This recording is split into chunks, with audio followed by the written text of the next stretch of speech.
Hello guys, स्वागत है आपका हमारे इस यूट्यूब चैनल पे। आज हम प्रॉब्लम 2 लेकर के आए हैं। ये भी हमने पिछले वीक जो सैटरडे को जो टेस्ट लिया था, इसमें मैंने ये क्वेश्चन पूछा था। ये इंटरव्यू में आया हुआ क्वेश्चन है और ये बहुत ही इंपॉर्टेंट क्वेश्चन में से है। ठीक है, इस तरह के क्वेश्चन अक्सर मल्टीनेशनल कंपनी में पूछे जाते हैं। ठीक है, तो क्वेश्चन क्या है ये समझते हैं। एक बार मैं ये बोलूँगा कि वीडियो को पॉज करके क्वेश्चन अच्छे से पढ़ लो। देन अगर आपको समझ में आ गया, आप सॉल्व कर पाते हो, तो आगे की वीडियो देखने की ज़रूरत नहीं है। अगर आपको समझ में नहीं आता है, सॉल्व नहीं हो पा रहा है, तभी आगे देखना। पहले अपने से लॉजिक बनाना, देन सॉल्यूशन देखना। ठीक है, चलिए। तो इस क्वेश्चन की बात करें तो इसमें क्या है कि दो स्ट्रिंग है S1 और S2। ठीक है, both containing only lower letter. ठीक है, लोअर केस लेटर। ठीक है, अच्छा ठीक है, मेरे पास दो स्ट्रिंग है और दोनों में लोअर केस लेटर हैं। Your task is to determine if S2 can be reformed by rearranging the character of S1। मतलब S1 को रीअरेंज करके, मतलब S1 स्ट्रिंग कोई है, उसमें कोई एडिशनल कैरेक्टर ऐड नहीं करना है। S1 को ही रीअरेंज करके क्या S2 बनाई गई है, ये चेक करना है। ठीक है, फॉर एग्जाम्पल के तौर पे आइए हम समझते हैं, या इस इधर ही केस में समझते हैं। देखिए, जैसे ABCDE है, आपके S1 स्ट्रिंग है, और EDCBA ये S2 स्ट्रिंग है। अब मैंने इन दोनों स्ट्रिंग को एक कैन रीअरेंज मेथड में डाल दिया। अब अब देखो, ये जो दूसरी स्ट्रिंग है वो पहले स्ट्रिंग को रीअरेंज करके बनाई गई है। देखो यहाँ पे ई भी इसमें है, डी भी इसमें है, सी भी इसमें है, बी भी, मतलब इसका उल्टा कर दिया गया। आई थिंक EDC BA, ठीक है, इसका उल्टा कर दिया गया। तो मतलब कि स्ट्रिंग S1 को रीअरेंज करके S2 बनाई गई है, इसलिए इसने इस मेथड ने ट्रू रिटर्न किया है। दूसरा एग्जांपल देखो, अगर हेलो को कितना भी रीअरेंज करो, वो कभी वर्ल्ड नहीं बन सकता, क्योंकि हेलो में W है ही नहीं, है ना, तो रिटर्न फॉल्स हो गया। तीसरा एग्जांपल देखो, लिसन को अगर रीअरेंज करके आप साइलेंट बना सकते हो। ठीक है, अगर आप देखोगे तो SILENT इसमें मिल जाएगा आपको। ठीक है, तो यहाँ शुड रिटर्न ट्रू। ABC को कितना भी रीअरेंज कर लो, कभी भी DEF नहीं बनेगा, है ना, तो ये रिटर्न फॉल्स है।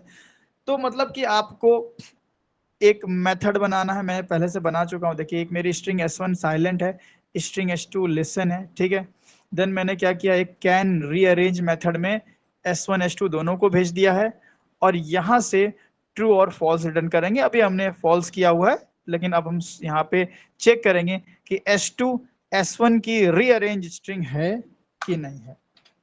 देखिए, सबसे पहली बात कि अगर S2 S1 को रीअरेंज करके बनाई जाएगी तो S1 और S2 की लेंथ सेम होगी।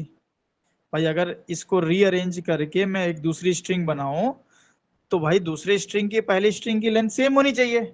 तो पहले तो यही चेक कर लो इफ, कि भाई दोनों की लेंथ S1 डॉट लेंथ, अगर ये नॉट इक्वल टू है S2 डॉट लेंथ से, तब तो भाई सबसे पहले आप क्या कर दो, रिटर्न फॉल्स, क्योंकि ये बताएगा कि S2 S1 को रीअरेंज करके नहीं बनाई गई है।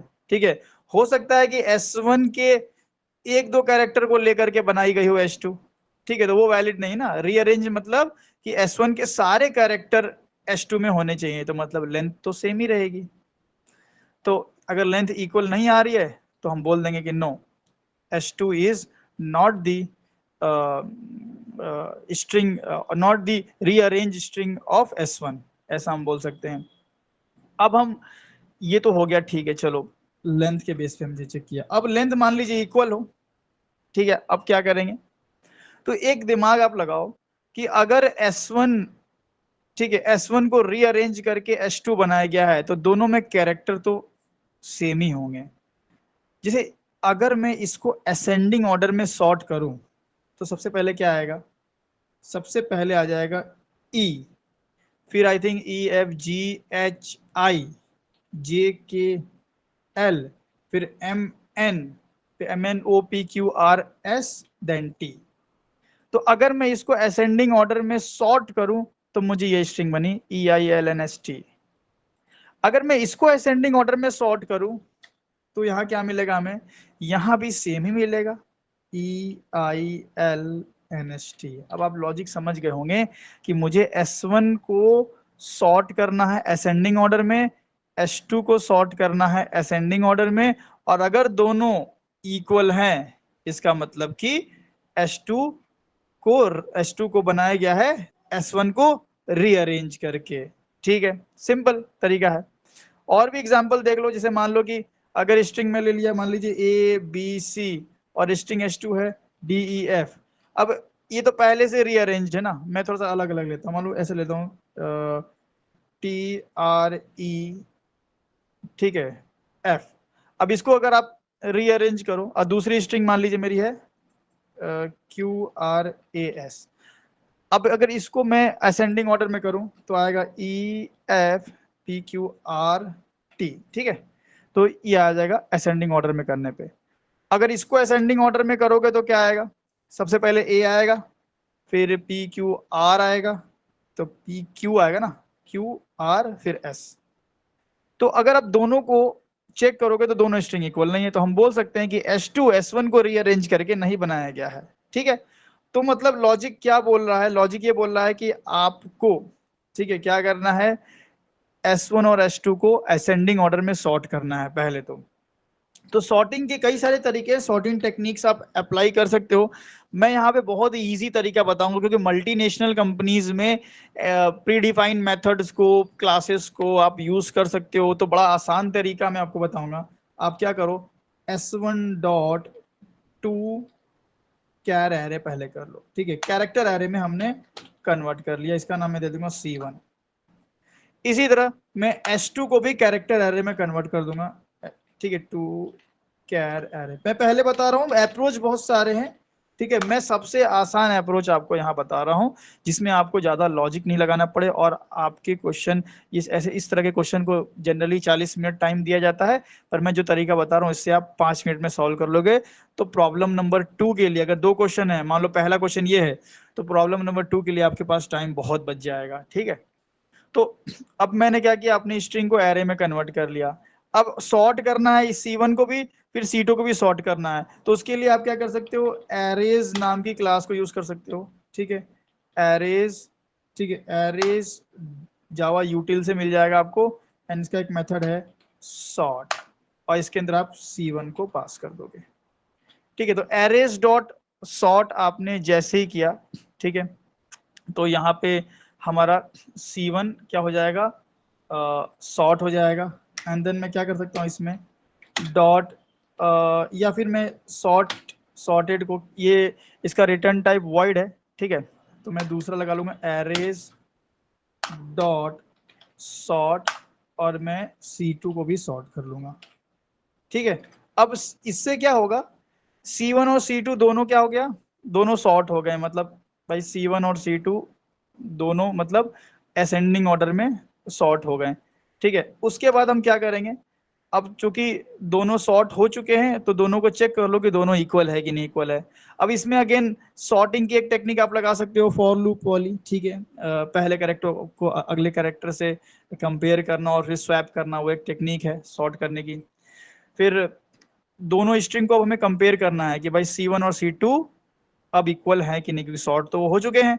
इक्वल करने की, चेक करने के लिए भी आप फॉर लूप का तरीका यूज कर सकते हो, मैं प्री डिफाइंड मेथड और क्लास का यूज करूंगा, तो मैं एरेज डॉट इक्वल्स चेक कर लूंगा कि C1 और C2 इक्वल है कि नहीं। तो सॉर्ट होने के बाद C1 C2 इक्वल है कि नहीं, अगर इक्वल होंगे तो ये ट्रू रिटर्न करेगा, नहीं होंगे तो ये, सॉरी, अगर इक्वल होंगे तो ये ट्रू रिटर्न करेगा, और इक्वल नहीं होंगे तो फॉल्स रिटर्न करेगा। तो मैं यहाँ पे रिटर्न कीवर्ड लगा लेता हूँ, बस इतना ही करना था। कितना आसान क्वेश्चन है ना। अब वही मैं कर लेता हूँ, इसको मैं साइलेंट कर लेता हूँ, SILENT, ठीक है, और इसको मैं कर लूंगा लिसन, LISTEN। अब देखते हैं कि भाई हम मुझे ट्रू मिलता है कि नहीं, क्योंकि S2 S1 को रीअरेंज करके बनाई गई है। ठीक है, तो यहाँ पे मुझे ट्रू मिल रहा है, मतलब क्या हुआ होगा, साइलेंट गया होगा S1 में, लिसन गया होगा S2 में, फिर ये यहाँ पे आ गए, S1 S2 यहाँ आ गए, ये इफ चला नहीं होगा क्योंकि दोनों की लेंथ इक्वल है। अब ये एरे में कन्वर्ट हुआ होगा, मतलब यहाँ पे ऐसा हुआ होगा SILENT, ये हो गया होगा। ठीक है, फिर यहाँ पे LISTEN, ठीक है, यहाँ पे एरे में कन्वर्ट हो गया, सॉर्ट किया गया होगा।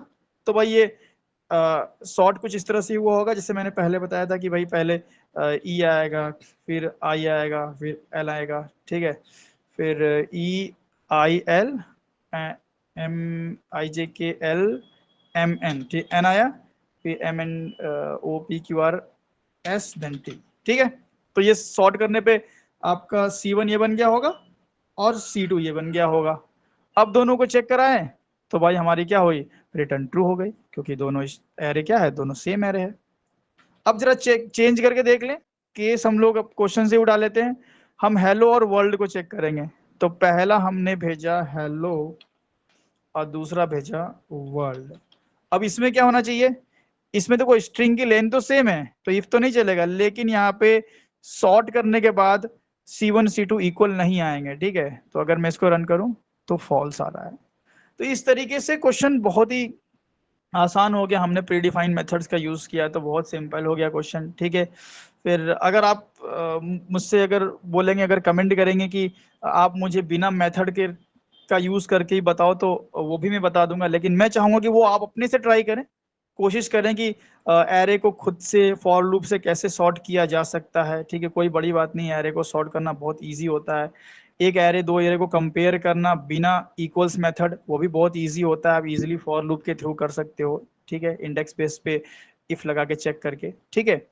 तो लेकिन मैं यही कहूंगा कि जब आप इंटरव्यू दे रहे हो, ठीक है, उस समय आपको अपना लॉजिक नहीं दिखाना है, आपको टेस्ट केस सॉल्व करने से मतलब होना चाहिए, आपका टेस्ट केस सॉल्व होना चाहिए, और जो ऑनलाइन कंपाइलर है आपके आंसर को एक्सेप्ट करना चाहिए। अब आप कुछ भी करके करो, ठीक है। तो उस टाइम पे टाइम कम होता है, एक क्वेश्चन के लिए 40 मिनट होता है, तो ज्यादा से ज्यादा आपको अपना टाइम सेव करना है, तो जितना शॉर्टकट आप यूज कर सकते हो उतना शॉर्टकट आप यूज करो, ठीक है। तो आई होप आपको ये वीडियो पसंद आया होगा और आपको सॉल्यूशन भी काफी पसंद आया होगा। इसी तरह के क्वेश्चन और भी इस प्लेलिस्ट में आते रहेंगे, इसलिए इस प्लेलिस्ट को आप बुकमार्क कर लीजिए, और अपडेट के लिए आप बेल आइकन को भी प्रेस कर सकते हो।